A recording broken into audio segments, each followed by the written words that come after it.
ইসরায়েলের বিরুদ্ধে আন্তর্জাতিক অপরাধ আদালত বা আইসিসির তদন্তের বিরোধিতা করায় যুক্তরাষ্ট্রের ওপর চটেছে রাশিয়া। সম্প্রতি হোয়াইট হাউসের মুখপাত্র কারিন জ্যঁ-পিয়েরে বলেছেন, যুক্তরাষ্ট্র ইসরায়েলের বিরুদ্ধে আইসিসির তদন্ত সমর্থন করে না। এ বিষয়ে আদালতের ইখতিয়ারের বিষয়টিতেও বিশ্বাস করে না ওয়াশিংটন।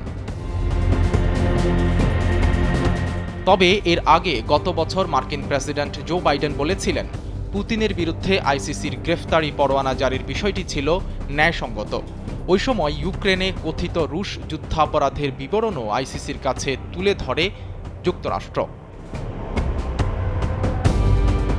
ইসরায়েল ইস্যুতে এক নীতি এবং ইউক্রেন ইস্যুতে এর বিপরীত নীতি অবলম্বন করায় ওয়াশিংটনের এই আচরণকে কপট এবং ভণ্ডামি বলে উল্লেখ করেছে রাশিয়া।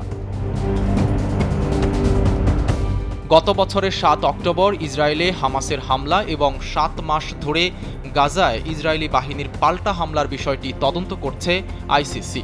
সংস্থাটি যুদ্ধাপরাধের দায়ে ব্যক্তিদের অভিযুক্ত করার পাশাপাশি মানবতার বিরুদ্ধে অপরাধ এবং গণহত্যারও তদন্ত করছে।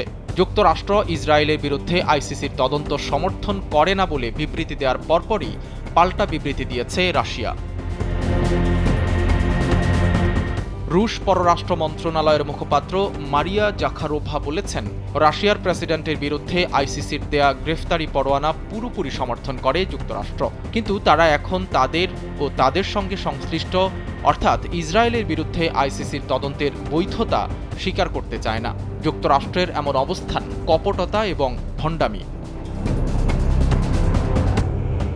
রাশিয়া আইসিসির সদস্য দেশ নয়, ইসরায়েলও এর সদস্য নয়। তবে ২০১৫ সালে ফিলিস্তিন আইসিসির সদস্য হয়।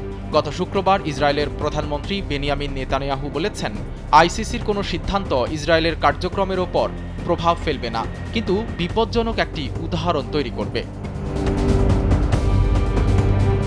ইসরায়েলের কর্মকর্তারা অবশ্য আইসিসির আদেশ নিয়ে উদ্বেগে রয়েছে, কারণ তাদের ধারণা আইসিসির পক্ষ থেকে গাজায় আন্তর্জাতিক মানবাধিকার আইন লঙ্ঘন করার অভিযোগে নেতানিয়াহু ও ইসরায়েলের অন্য শীর্ষ কর্মকর্তাদের বিরুদ্ধে গ্রেফতারি পরোয়ানা জারি করা হতে পারে।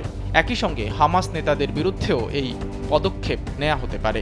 এমন পদক্ষেপ নেওয়া হলে আইসিসির সদস্যভুক্ত দেশে যাওয়া বিপজ্জনক হতে পারে। সাইদ রহমান, কালবেলা ডেস্ক।